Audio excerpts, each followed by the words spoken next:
let me see if we're recording. We're recording. Hey, what's up? It's on live and direct. Right. Check 1 2. Check mic. Yeah, Mic check 1 2. The usual technical difficulties. You know, I'm not a pro at those things. Right. But, Listen to the Trini accent. I know, and I'm actually not even from here. How is that? Oh, really? Where are you from? Germany. Is that right? Speaking in Deutsch? Yeah, sehr gut. Ah, I don't. Well, that was good enough.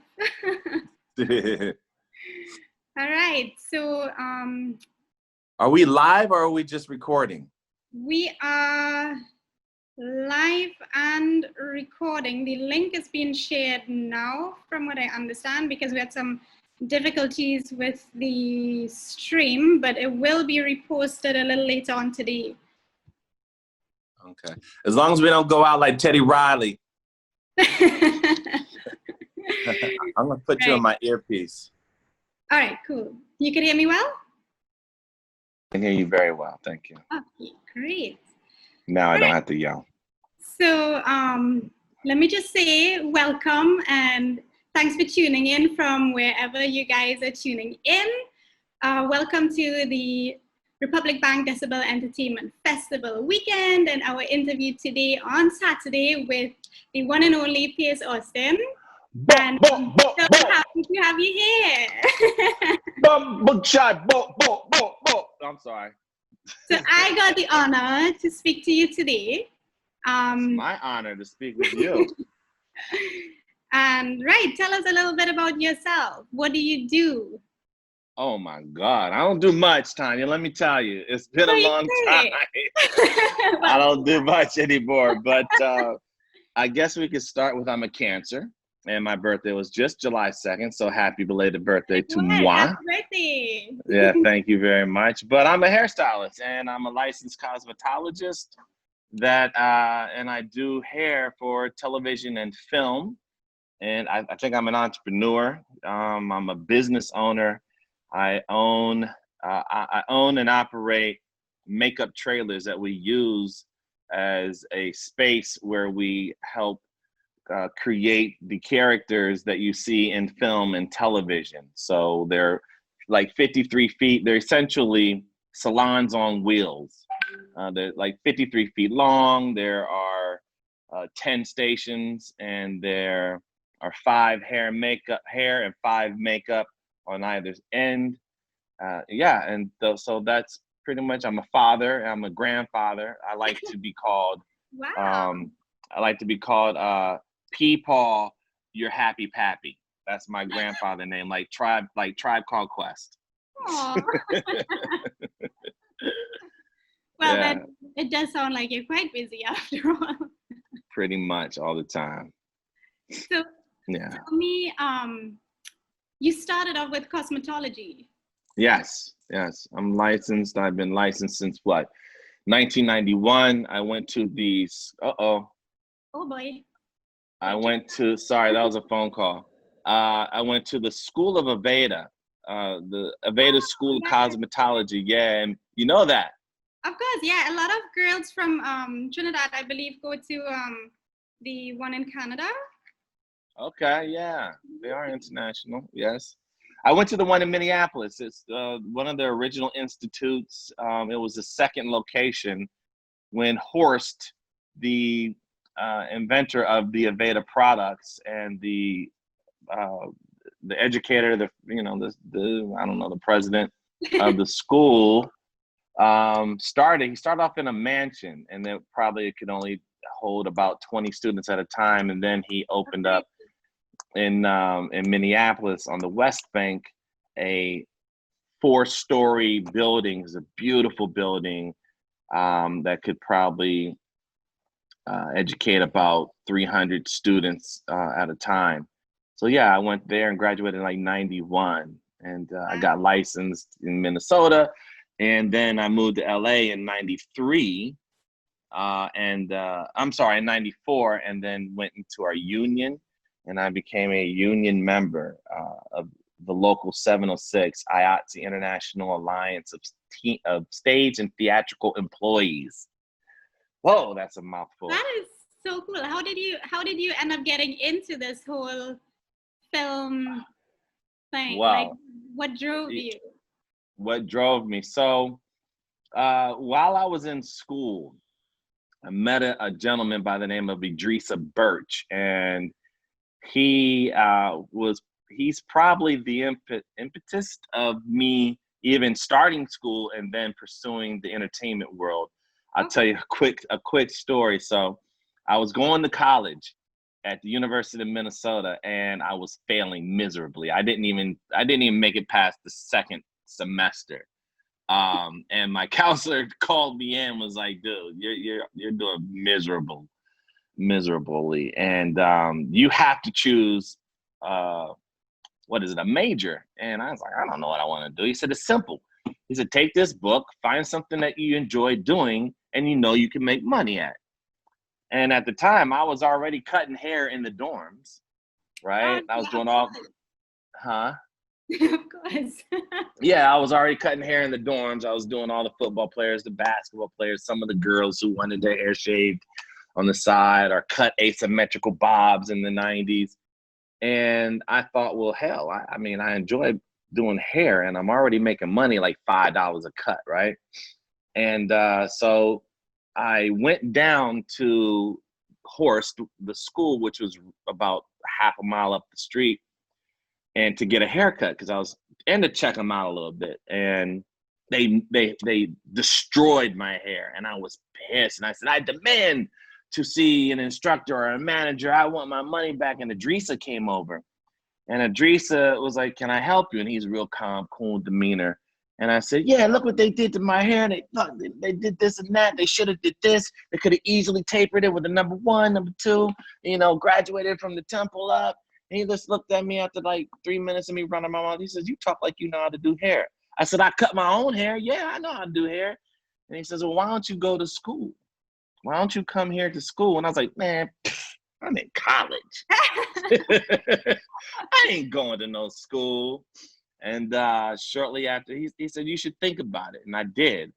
A month later, I dropped out of college and I pursued hair cosmetology. And it was that one thing, 2 things that my counselor told me. He said, when choosing your career, you should choose something that you know you're good at, you enjoy, and that you can make money at. You know you can make money. And that is why I chose to do hair.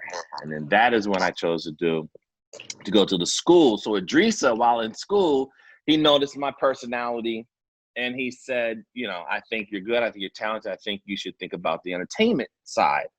And I was like, really? Because he was already doing music videos. And in Minneapolis at that time, the industry was music, of course. It was Prince and Prince and his group, Morris Day and the Time, Jimmy Jam and Terry Lewis, Janet Jackson, and St. Paul, a group called St. Paul. So there's numerous acts from Minneapolis. So the music scene was huge. Mint Condition, and another group called Low Key.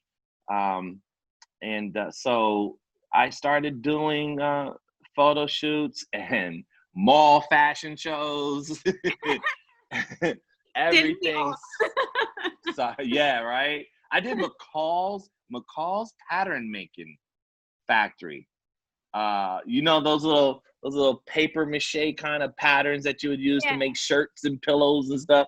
I did a fashion show for them in the mall, and I thought I was big. I ended up putting that on my resume when I moved to LA, thinking that I'm a big star. Yeah, and I started there. I started with music videos and fashion shows, photo shoots in Minneapolis. That's cool. But then you also did a lot of like magazines and prints. I did a few print magazines. I did so I had some high school friends, Stokely and Jeff Allen. who Stokely is the lead singer of Mint Condition. Jeff Allen is one of the band members. I used to just cut them on a regular basis. A mutual friend of ours is a makeup artist, and she was doing their music video. And I had gone to Deborah, and I said, Deborah, can I hang out with you sometime? She said, sure, I'm doing this music video next week. If you want to come, come. I said, well, should I bring my kit? Because I was still in school. You know, they give you that a bag full of, you know, cheap clippers and scissors. Yeah. Well, she said a good hairstylist she said a good artist always has their equipment. So I put the equipment in my car, and I came, and I'm sitting there waiting. The hairstylist never showed up. So I ended up, I said, well, I have my equipment. That was my first paid job in the industry. I did a music video for Mint Condition called, the title is not called Pretty Brown Eyes, but that's what everybody knows it as. Pretty brown eyes, you know, I see you. It's no disguise where you choose me. Anyway, that one. Yeah, that was my, so then in 94, I had done my little, you know, fashion shows, a couple music videos. I worked in a salon, night and day, like, you know, 12, 13 hours a day, doing 8, 12 heads a day. And I figured I'm ready for the big time, because every haircut, every style I did in the salon, I wanted it to be picture perfect. I wanted to be, you know, because when you're in the salon, everything is precision. Yeah. You know, the color's right on point. The cut, it all matches up, you know, it's precision cuts. The style and the blowout is perfect. It's pristine. So I thought I was ready when I moved when I moved to Los Angeles. But during the interim, while I was in Minnesota, knowing that I was going to move to Los Angeles, I wanted to do film and television, and I figured, well, if I want to do this, I need to meet some people there. And who is it that I need to meet? Well, I need to meet the best, because I'm the best in Minneapolis. I'm like 21, 22 years of age, and I'm thinking I'm already the best.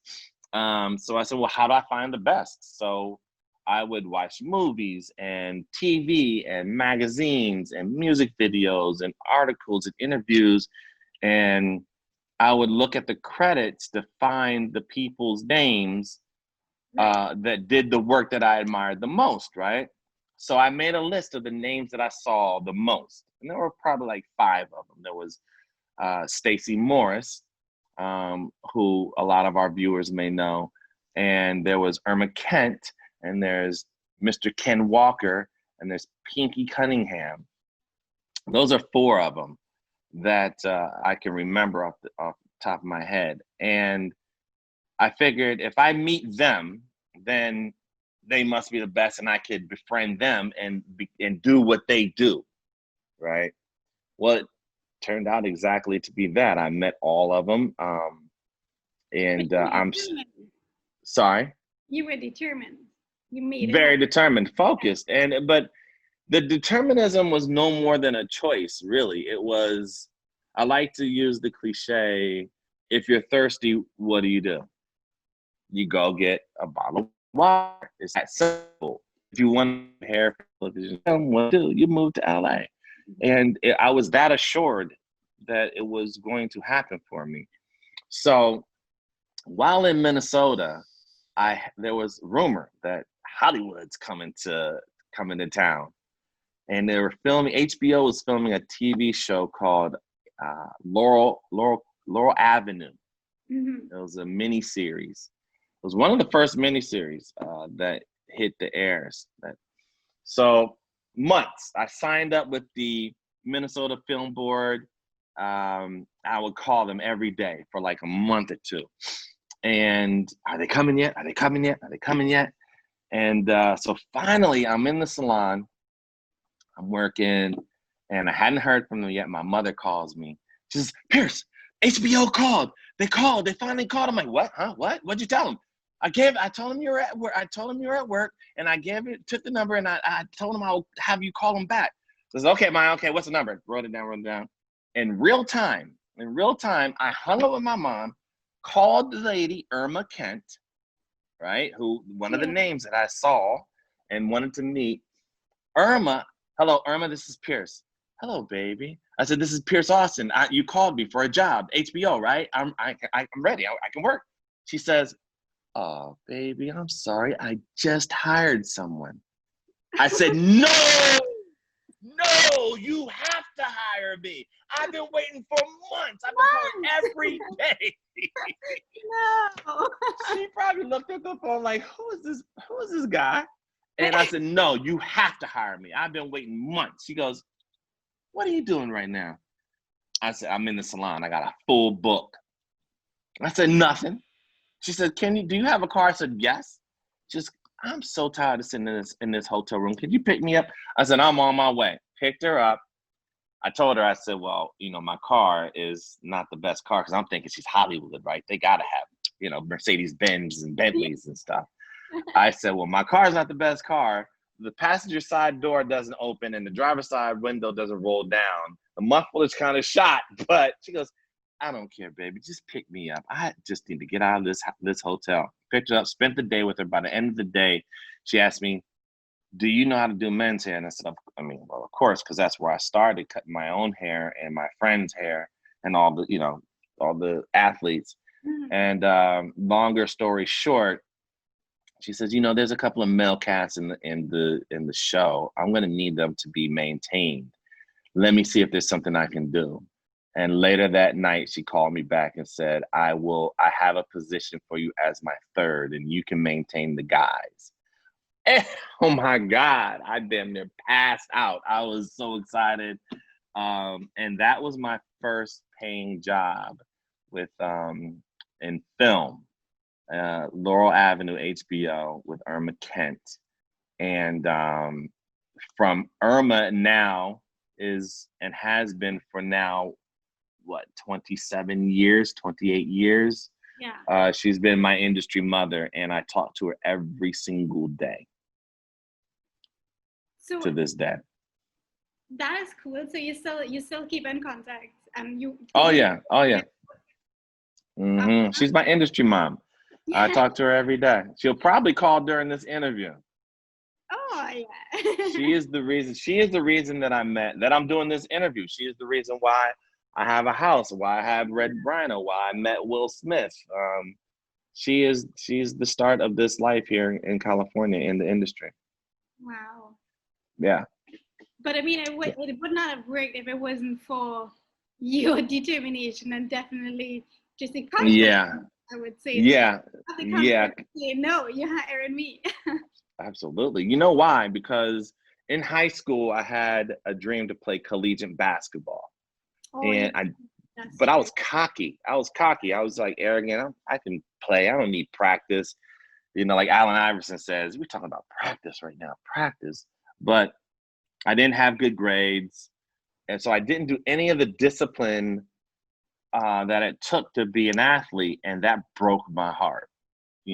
Years later, I practiced and I played hard and I got to be the best I could, but it was never good enough to be a collegiate basketball player. Mm-hmm. So once that broke my heart, I promised myself I will never feel this feeling again, a failed dream. And when I felt like my dream of doing hair for film and television, once I committed, was failing, I rebelled fearlessly. Yeah. And I told her, you gotta hire me. Yeah. So then I met Stacy. We ended up working in a salon together, and it's so funny because she pulled my name in a Christmas pool, but she never got me my gift. Now Stacy Morris used to do Will Smith, and she currently is Eddie Murphy's hairstylist. But at that time, she was doing everybody. I'm talking about Heavy D, Will Smith, Dougie Fresh, Kwame, Eddie Murphy, Martin Lawrence, Guy, anybody on TV and R&B or rap, she was doing them, right? Because she was just the only one in LA, and she's just that talented. She is the godmother of, the celebrity barber, so to speak. I'm not a barber. I'm a cosmetologist, and so is she. She's a cosmetologist. But I met her. She pulled my name, and she never got me a gift. And I kept bugging her. When are you gonna give me my gift? When are you gonna give me my gift? She said, "What do you want?" I said, "I want to do what you do." And she said, "Okay, I might have an opportunity for you."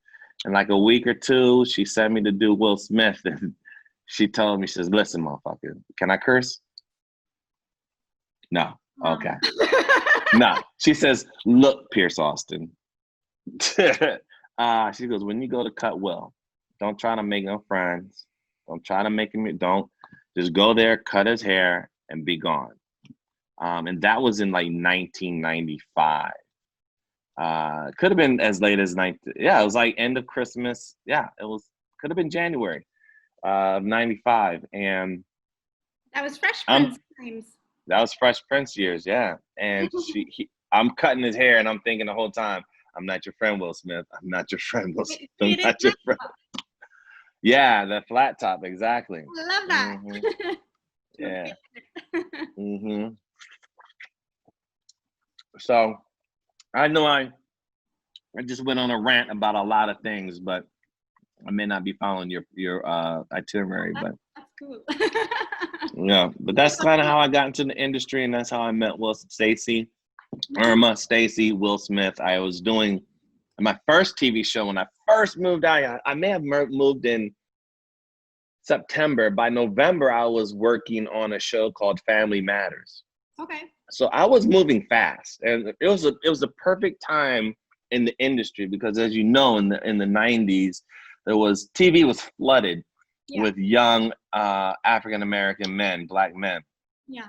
And nobody was here doing like the Philly, like fresh fade. You know, New York cats really weren't doing it so much. It was just now starting to catch on nationwide. You know, LA cats were coming out, Jerry curls. Midwest dudes like myself, we were just, trying to keep up with any trend that we saw in music videos. Yeah, like we all do. Exactly. So it was a perfect time for me, and the opportunity for me to start cutting Jaleel White, who played Urkel. Okay. I was doing him. Yeah, I was doing him for like a season and a half until I got fired. Okay. Well, I got fired. Listen, I've been fired from every job I ever had, and should have been fired many times from Will Smith. But that's another story. I'm sure. We can get into that later. You've basically been working with him ever since. Pretty much. He did a movie. He did Men in Black.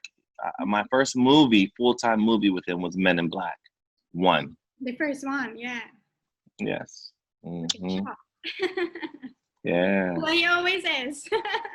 But thank you. Definitely, I keep telling Simon he should grow out his hair so he could get the hairstyle that you gave him in Focus. Was that you? That's hilarious. Don't do it. Don't do it, Simon. Keep it low. I'm like, oh, come on, grow out your hair. He refuses. I wouldn't even cut his hair because you know how men are very loyal to their barbers. Very loyal, and I love it. I appreciate it too. Yeah, that's what I love my male clients for sure. Mm-hmm. And you do clipper cuts, huh? I do, yeah. Yeah. See, you have an advantage that I don't. And that's you're a talented woman. And I would much rather, which is the reason why I went to cosmetology school instead of barbering school. I would much rather sit under the hands of a talented woman than a funky breath, lying loud dude. Is that so? I don't know. I always think they're so cool, they have all the edge to them, and they're like, yeah, we're guys, and we have all the topics that we talk about, and like that Simon, he's like, oh, when I go to the barbershop, we're just talking, and blah, blah, blah, and it's like, girls can't talk that talk. No, but that's the beautiful thing. That's the beautiful thing. Say, I didn't want to be in a barbershop full of guys lying about what they did last night. Yeah. Literally is the reason why I went to cosmetology school. That phrase, I did not want to be at a barbershop with a bunch of guys lying about what they did last night. I love it. Mm-hmm. I will be hearing this. But I think it's important generally to diversify, because I know a lot of barbers that have been to barbering school, they go way more into cosmetology and, you know, like doing the colors now and doing like all the extra little things that they haven't really been paying attention to before. And the same thing for us. I'm a cosmetologist, but Yes. I don't know, I always had a huge male clientele. I don't know if that is for whichever reason you said, or if it is just, you know, they think I'm good at it. I think I'm pretty good. Of course you're good. They wouldn't come back if you weren't. Trust. It's fun and cute and novel, but if you're not good, they're not coming back. Yeah. So, you know, but is it, I mean, there's always a thing, like, I feel like there's so many different things that I want to do. Like, how do you feel about, you know, like, do you stick to one thing, or do you think it's like, you know, as far as cover all the bases? For me, I stuck with clipper cutting when I educated myself. Okay. Then once I mastered that, I wanted to learn it all. And which is why I went to cosmetology school, because I assumed in cosmetology school, you're going to learn how to cut straight hair, long hair, short hair, female, male, all kinds of textures and all kinds of styles, right? Yeah. You're going to learn how to blow dry, curl and iron, roller set, comb outs, blowouts, chemical services. And that's what I wanted to learn it all. But you have, like, I would focus primarily on one thing at a time. Although, you know, like, you have to do some iron sets or some roller sets here and there, some clipper cuts, but I would try to choose all clipper cuts, as many as I could, and then all scissor cuts, as many as I could. But of course, you're sprinkled in with other services. And then all updos. I just want to do updos every day, all day, you know, until I got comfortable enough to do them. But I'm still not comfortable because, you know, women whip their hair up all the time since day one of their life by themselves, and they're typically better at it themselves than I am. But it took me some time and some confidence to get into it. So yeah, I wanted to learn it all. Yeah. But in terms of updos, I think what comes pretty close was the genie hairstyle. Bikini? The genie? Oh, the genie hairstyle. Yeah. Oh, yeah. I think that was so cool. How did you come up with it? My best work ever. Yeah. Absolutely. Oh, by the way, that's a Will Smith mold behind me with one of his character looks on it right there. How did I come up now? This is going to take some imagination, and it might be easy for us, those of us that follow or that do hair, for me to follow this story, for you to follow the story. So I'm going to try to use a prop here. Okay. So it started off, and I wish I had pictures to show you.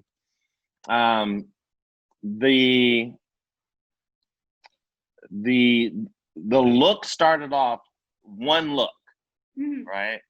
And I did a lot of research of tribal looks, tribal hairstyles from the continent of Africa. Okay. And because, you know, Will's a black man, and what I refused to do is to give him some Indian hair or Eastern European hair that was limp and just hung. Yeah, absolutely. Because that's not my idea of a strong, stout black man. Yeah. Right? That makes sense. No. So I studied tribal looks from the continent of Africa, and I came up with several research photos, but I found one that was it was warrior and regal at the same time. And I loved it. It was a mohawk, right? It was a mohawk braid that started from the front hairline to the crown. And it was just here, right?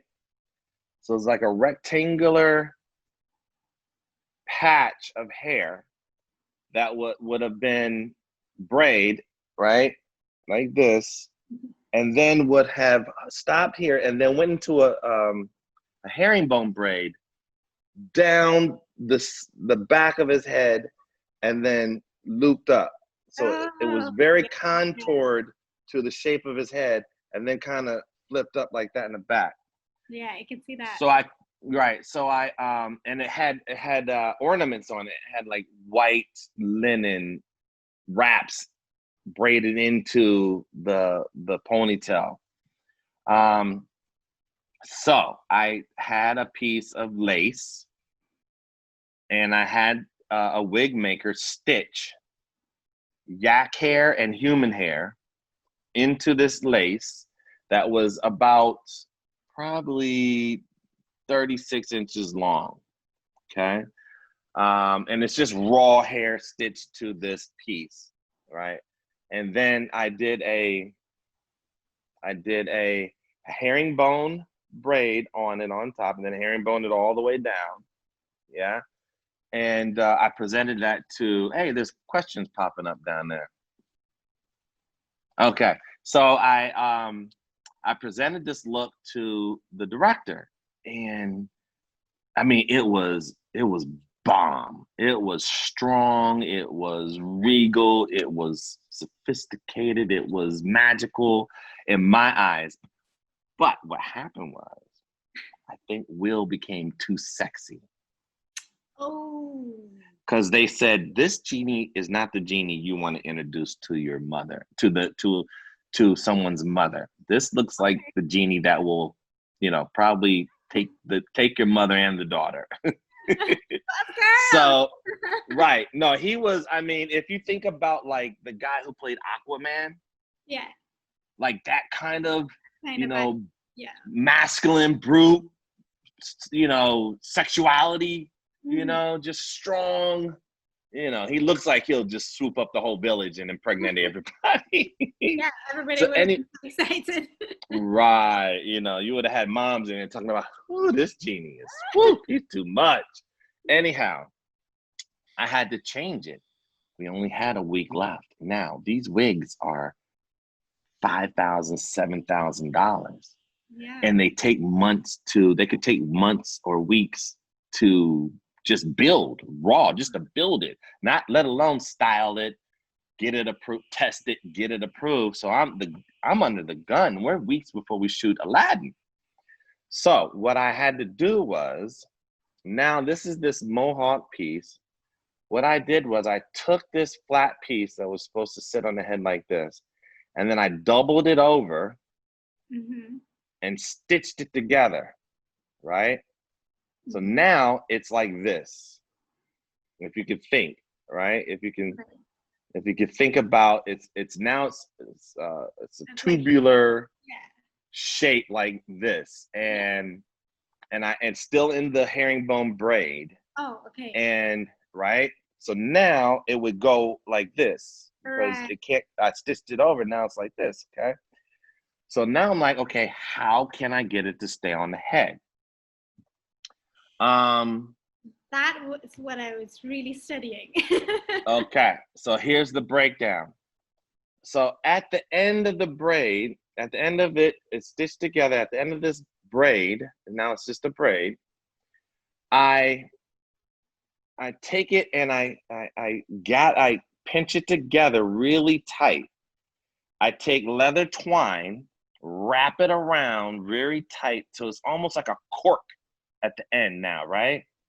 I inject super glue inside and then super glue around it. So now it's like you got the ponytail, right, and this plug at the end.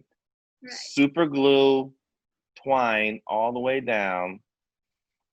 And so now it's like this, okay?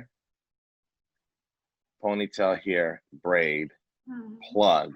How am I going to get it on? So I go back to the movie and I just watch the movie, and I'm studying it. And I noticed that there's a gold cuff at the bottom of the ponytail.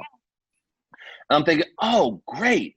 I could take this plug, put it in. Now this is very rudimentary, so follow me if you can. I could take this plug. You remember those styrofoam? I took a donut-shaped, circular size styrofoam ring, cut a hole in the middle of it, right? Just a little bit smaller than the plug. I stuff it in that styrofoam ring. I put the ponytail and the styrofoam ring inside a gold cuff that I designed, right? And then, so you got the ponytail inside this gold cuff. Then okay. I get another separate piece. I got this, right? I get a circular lace. I get lace, cut it in a circle.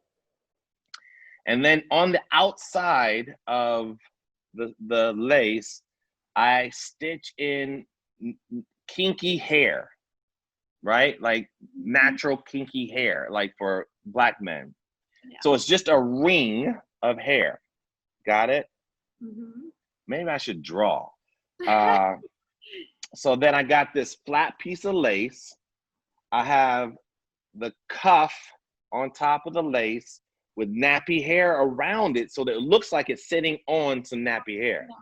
But the nappy hair is just around it. I got the styrofoam donut inside. I have the ponytail that I plug inside the styrofoam that's inside the cuff, right? That's now I stitch this to the lace with the nappy hair. You see? So I drill holes into the cuff. Right. Does this make sense? Yeah, totally. And then I stitch the cuff to the lace, So now it's just one piece. You see? And then you just had to glue it down? Now I just glue it on his head. Wow. With the lace bottom. Yeah. Right?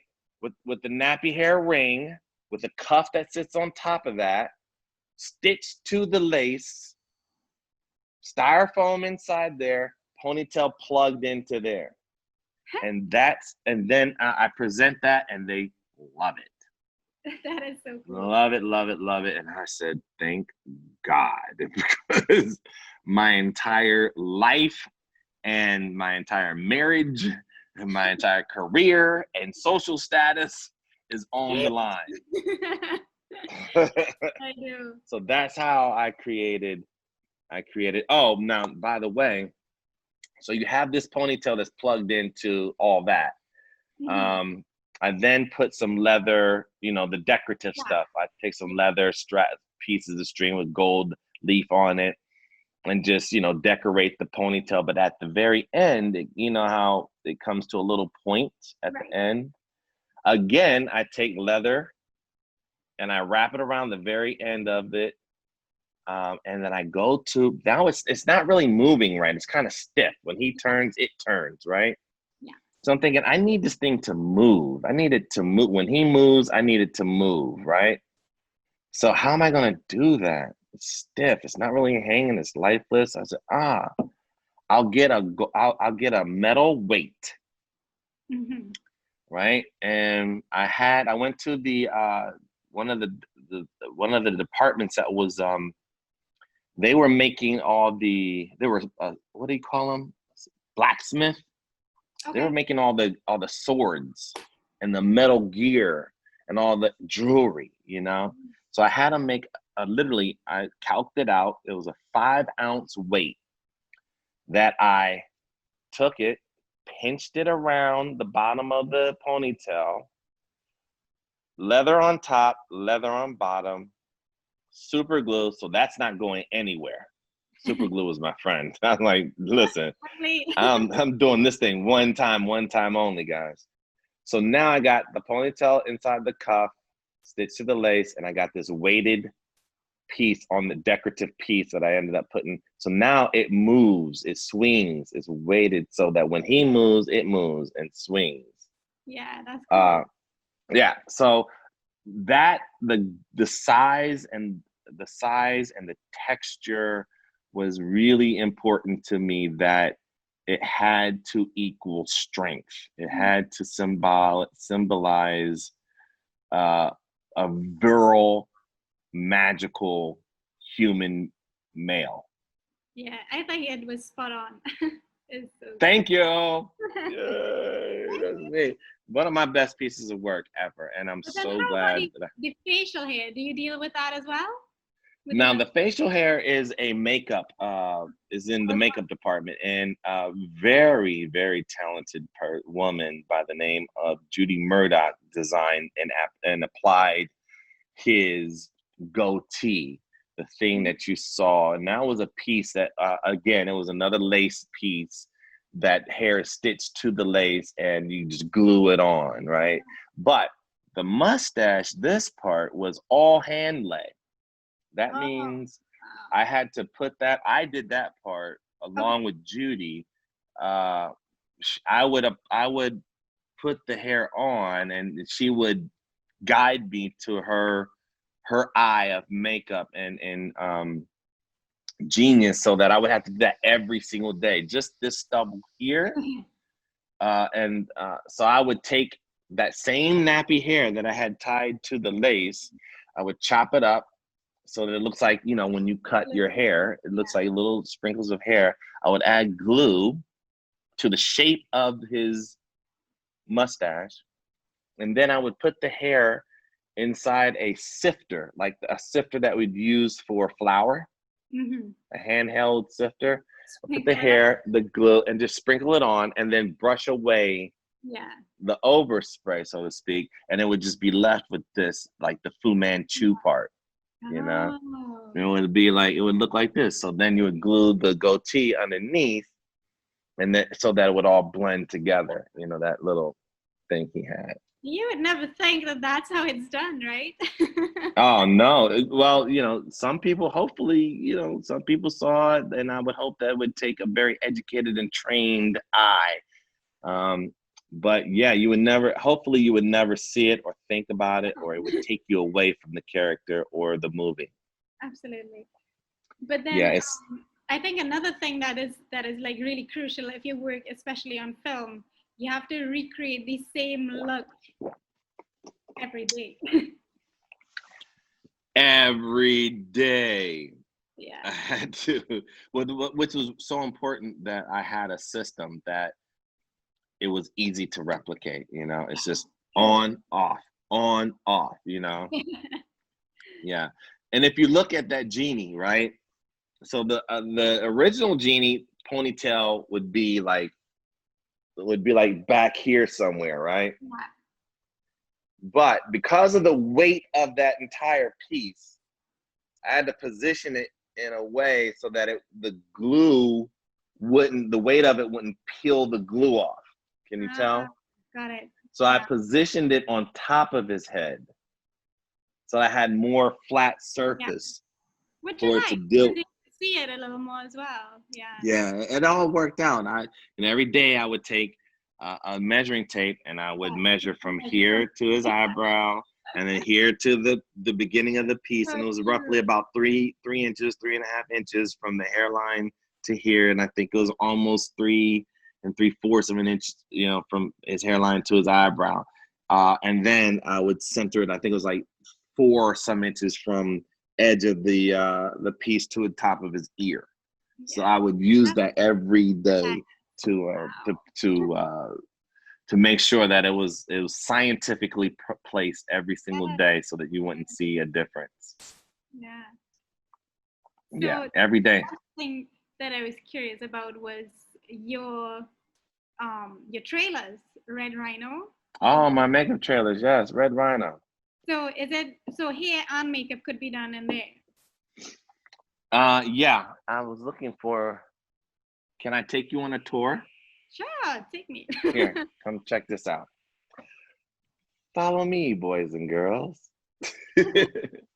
Here is a photo of me working in one of my makeup trailers. Can you see? Oh, wow. And if you pay attention, that's me and Will Smith. Oh, good. So this is the work environment that we would work in. And there's my kids and my family. And there's Will Smith. There's Will Smith and his next movie that we're filming. Sneaky. But yeah. But yeah, Red Rhino. So the idea and concept behind Red Rhino is going to the School of Cosmetology, Aveda School of Cosmetology. They are one of the best schools in the world. And I came from a very highbrow, at the time, highbrow educational culture. And I went to, one of the best salons in Minneapolis, and I ended up in one of the top salons in Los Angeles. After working in the industry, in traveling, you stay at very nice hotels, 5-star, 4- and 5-star hotels. You patronize very high-end spas, restaurants, and our clients, our talent had the same kind of quality in their home. But that quality was lost when we would come to work. And when I first came to work in a makeup trailer, I was offended that you want me to work in this environment and you want me to create what I thought was, for me, was the pinnacle of hair, because that's my goal. I wanted to do hair and for film and television. So you want me to create world-class artistry in this very low-level creative space. At that point, I said, I have to create something better for me to create better. So I built Red Rhino, and I just wanted, adequate lighting and adequate workspace, and a very, thank you. And that's what we need, right? Storage, workspace, lighting, and like an ergonomic environment. So I created Red Rhino. And I quickly learned that it's appreciated in our industry because the hair and makeup trailer in that space is a sanctuary for the artist, us, hair and makeup, as well as the talent. Because now in this space, we create what you see as a final product on television or in the theater.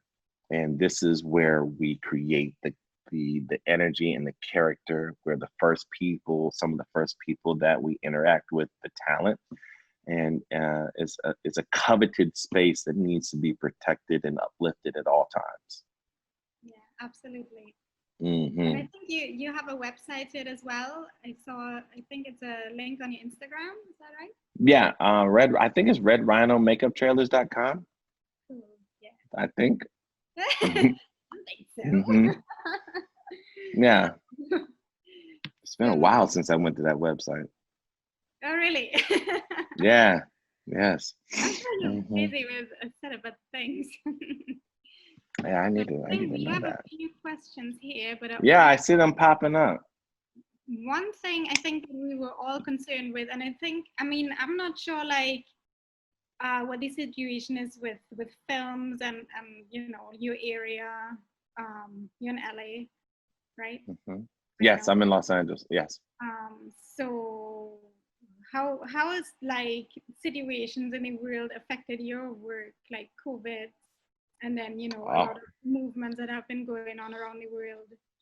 Everybody has been more or less affected by. COVID and let's say our social climate, racial climate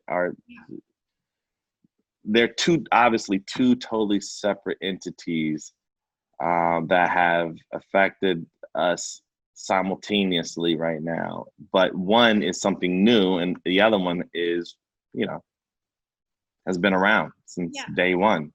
It's nothing new. Racial differences, social differences have been around since Michael and Cain. So let's just keep it real. But COVID we were filming a movie called King Richard, which is the story of Richard Williams, Serena and Venus Williams' father. Will Smith is playing King Richard, their father. When COVID happened, industry shut down, and we all go to our corners and we isolate and we social distance. And I haven't worked since I think March 13th. We're all pretty much aware of COVID and how that affects us now. But moving forward, it seems that there are blessings in disguise of the chaos and tragedy of this virus. Mm-hmm. The blessing, we all know the tragedies, and my heart goes out to all of us who have lost loved ones and friends to COVID, as well as just have just fallen ill to the virus. The other beautiful thing on the other side is that we are now way more conscious and way more aware of our hygiene. Yeah. Something that you would think, goes with common sense and that we would, keep up anyway. But the beautiful thing is that we're now way more conscious and we are acting accordingly. There are some changes to the industry. Some things are going to stick, some things we don't know, some things will develop later. One of the things that for me as a vendor and as an artist is that now, instead of having 10 people in 53 feet of space, we'll now have 5 people in 53 feet of space. Yeah, so there's more space to work and more storage as an artist, more space to create and not feel so cramped and on top of each other. That's great. But as a vendor, that means more makeup trailers that I can build and rent. So just for me, that is on a very basic level. Those are some of the things immediate changes that I know affect us. We're going to become a lot more conscious on the way we spend our money as builders, as filmmakers, and as consumers. Where a lot of waste is not going to happen as much. It'll be streamlined a lot more. And I can't tell you that I studied these changes or these current times of COVID. I'm just me with my own opinion, and this is all I see at the moment. But we will, like I said, we will develop some new techniques and more technology, and more opportunities will become of it. Yeah. So I think I'm very optimistic about myself and the way I look at life. So I tend to try to look at the greater things that could happen. I acknowledge, all things that are happening. I will not dwell in the negative, so to speak. Yeah, absolutely. Parts of life. Yeah. Now, race comes as far as the race and social climate is awareness and communication. It's the key to survival. Mm-hmm. You have to be aware, and you have to have a keen sense of communication. I have a phrase that I like to say: your ability to survive is directly related to your ability to communicate. So with this, there's more communication that'll happen. I think there's going to be more opportunity for us to survive, to create, and to serve people. And because we are in the service industry, so we will be able to serve and service those in need in more abundance now, because the awareness that you need someone who knows how to do your hair, not just knows how to do, but also can relate. Yeah. A lot of what we do is not just in the artistry that we create, but it's our ability to relate and connect with our clients. That there's some things that you can do, there's some things I can do, but what we can't do the same is relate to our clients the same and give them the same experience in the same way. And that's what makes us unique. So I think there'll be more ability to create and service and survive. Thank you for that. Yes. Yeah. So anywho, before we run out of time. No, already? It means I can go jump in my pool. Oh God. Yeah. So I mean, yeah, you'll have a busy weekend. It's your birthday weekend, and it's 4th of July weekend. It's 4th of July, and I'm gonna sit right here and like eat like fake French fries. Oh, okay. So we're social distance. Try and get into some of these questions. Yeah, let's get some of the questions I have. I mean, I want to talk to the people. Yeah, absolutely. Hey, Scotty. What was it like experiencing set for the first time? Were you nervous? Were you excited? Were you freaking out? Awe, in complete awe of what is happening in front of me right now. It's like sighting an alien or a whale swimming up your block. Like, what the who? Oh my God, there goes.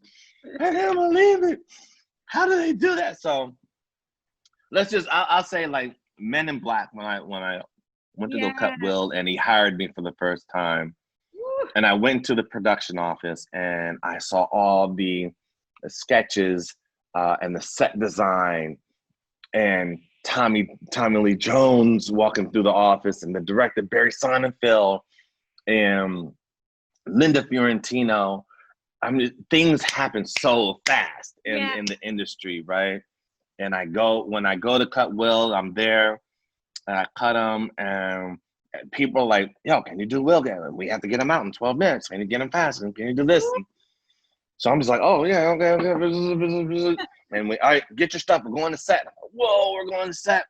And I get to set and there's aliens and there's creatures and there's people yelling, hey, get that over here, silent over there, get ready to roll, cut, action. A huge production, wow. I mean, just everything is happening so fast. And then, so, Will walks at, 10 miles an hour every step he takes. So I'm like running behind him, carrying my kit. You got to get over here. And I go, and Will's going to set, okay, final touches. Pierce, that's you, huh? Final touches. I got to, that means go touch his hair, make sure he looks good before the camera rolls. I go up, I'm calling this hair. Okay, get out the way, get out the shot, hair, get out the shot. We're ready. Oh, shit. So I get out the shot. And Will, after we finish the scene, Will hustles back to his trailer and it's just happening so fast. And he looks at me and says, so are you busy for the next 3 months? I was like, no, I'm not busy. All right, you got a job. I'm like, oh, shit, I got a job. 3 months, 26 years. Wow. Yeah, so I'm in awe. It's just everything happens so fast. I am a film and television junkie, entertainment junkie. Yeah. So I'm just amazed at how much thought and effort goes into making a movie. Yeah.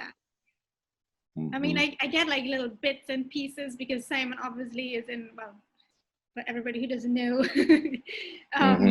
my husband is into, entertainment. Generally, you get like ideas from like little bits and pieces. You work on a small video shoot and, like photo shoots or shows, and you're like, oh my God, all of this, like all the things you have to think about. And I created my own fashion show under Fashion You. So I was like, okay, cool, I could do this. And then I was like, no, I have to sign roles. I can't do it, because so many different things you have to consider. And then like, it's so fast paced. You're like, this happened already. Yeah. It's like if this was a movie right now, everything you see on this screen is an echo. Oh. Everything that you see on the screen is by design. Yeah. The color of that wood, the color of the paint, all those pictures and what they're wearing, the frame size, the placement, my shirt, my beard, these glasses, this hat, everything, the angle of what you see me, everything you see is by design and it's purpose. Yeah. It's purposeful.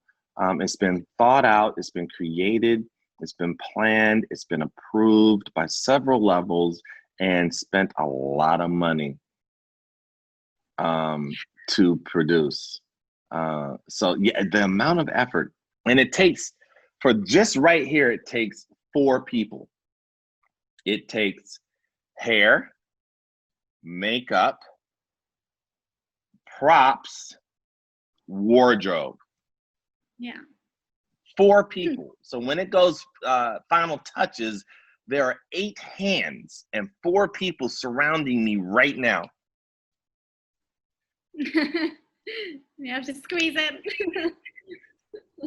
You know, doing this, you know, touching, you know, prepping. There are 8 hands and 4 people around the talent. And there's another 30 people behind you, dusting off, setting the cameras, you know, it's just the amount of people, the amount of effort that it goes. It's short of a miracle. So crazy. Yeah, to get it done, you know. I saw something about a music video question. Okay, let me see where that is. What's up, Zach?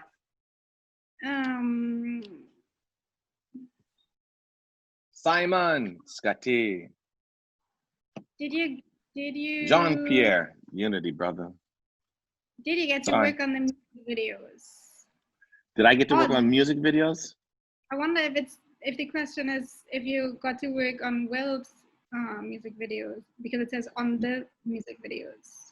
Oh yeah, I got to work on everything that Will has done on camera I have been a part of, from film, television, concerts, interviews, photo shoots, and likewise. I have been there since 96, 95 actually. So yeah, I got to do all of his music videos, all the Men in Blacks, all the Wild Wild West music videos, his Willennium album. Yeah, his Willennium album. That is so good, yeah. Yeah, getting jiggy with it. Not a good dancer. I did that, and yeah, that was a trip. We shot that in freezing Las Vegas. You would never think that Las Vegas could get cold, but it was ice cold out there. Okay. Yeah. We shot part of it in LA and a lot of it in Los Angeles. I see Scotty had a question. Just saw him on the camera.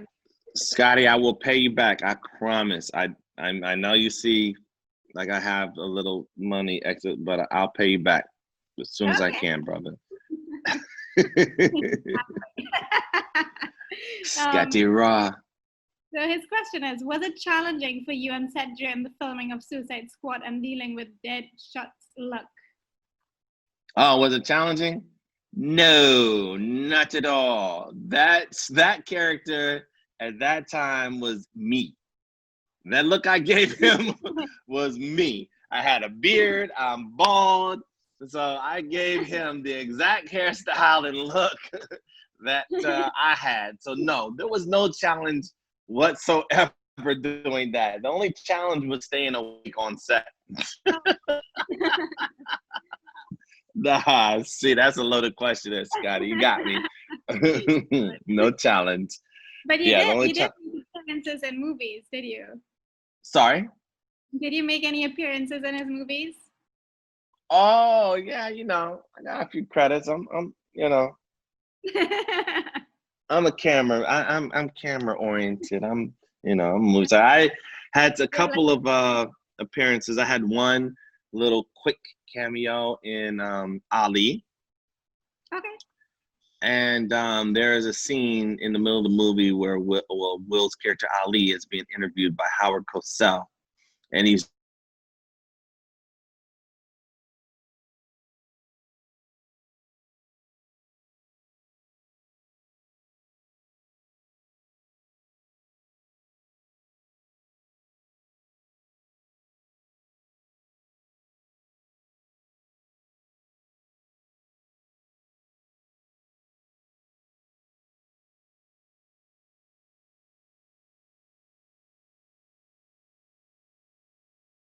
thumbs up. Is he Okay. driving?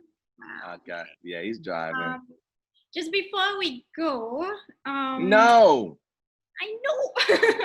What I want No. to know is, what would you tell somebody who would, who would probably want to get into film or get into Hollywood and, like even maybe just be a celebrity hairstylist and work in a salon or get on a set, Got it.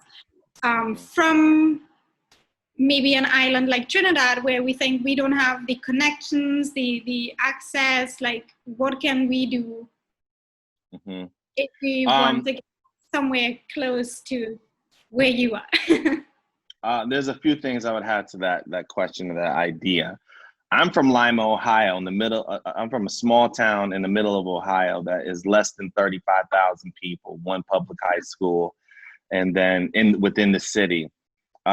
So it's not much different than being isolated on an island, and it's probably a lot more international, a lot more access to the world in Trinidad than you have in Lima. So the idea of thinking that you're from a small or isolated place, get rid of, because the world is open for everyone. Information is elementary and it's accessible right now. You don't have to waste any time trying to find me to ask you the question, to answer your question. You can literally, whatever you want to ask me, you can literally ask Google. Yeah. How do I become a hairstylist for film and television? And that is the question I would ask. I wouldn't think of myself as a celebrity hairstylist, because I'm not. I'm a hairstylist that does hair for entertainers or celebrities. I am not a celebrity. I am a hairstylist for film and television that happens to have the clientele of celebrities. So I erase the idea that you're a celebrity hairstylist. If people like myself and people before me don't consider themselves celebrities, get out of your head. Humble yourself and know that you are a servant to the industry, and that will take you far. I will say, be relentless. Don't stop. Don't quit. Be fearless. Do your work with all integrity, from the little old lady that sits in your chair to Holly Berry or Will Smith that sits in your chair. Do it with the same integrity and the same fervor that you would do anybody. I would say be relentless, pound on every door. I will say, tell your story to everybody who will listen. Don't be afraid to think that you're going to jinx yourself by telling somebody what you want to do or sharing your goal, or that someone can stop you. Nobody can stop you but you, but me. So share your goals, share your stories, be relentless, be fearless, because the one who is listening wants to be a part of your story. They want to be a part of your success. They want to be able to say, I knew Pierce, I knew Tanja, I knew Scotty when, and he is doing this now and I actually helped. And other than that, people want to feel good. If you share a dream, they feel good, you feel good. So share that dream, share that moment, share it all. Don't be afraid, and just, be relentless. Absolutely. And is there anybody that you have not worked with that you would like to still work with? Yeah, I want to work with the guy who is going to build my house in Anguilla. That's the guy I want to work with. I haven't worked with yet, because when I get to that point, it's all said and done. I'm retired and I'm great. That's the guy I'm looking forward to work with. The guy or the girl who designs that house in Anguilla. Yeah. No. I just want to continue doing the type of work that I do and give an opportunity that will challenge me. I just want to work with the opportunity to please the moviegoer and the audience. And when I'm developing a character and when I find it the most toughest time, I imagine that what I'm creating is to communicate with the moviegoer, with the audience. That is when I find my most inspiration and drive, that by the time I get through this moment, what I'm doing right now will communicate with the moviegoer and they will be able to enjoy themselves. Yeah. Well, I do. Yeah. Thank you. Thank you. Thank you. Well, I think that pretty much is our time there. But I had a great time. I hope I shared enough information. Thank you so much for telling your story and sharing all the experiences. It was. I'll take a 2-piece, Scotty. I'll take it number 2. Sorry. I'm sorry, Tanya. Yeah. You're good. All right. Well, thanks for, taking your time on your birthday weekend. Thank you. And hey, listen. Go back very soon. Yeah, I hope so too. Listen, to anybody and everybody who's watching, feel free to hit me up on Instagram.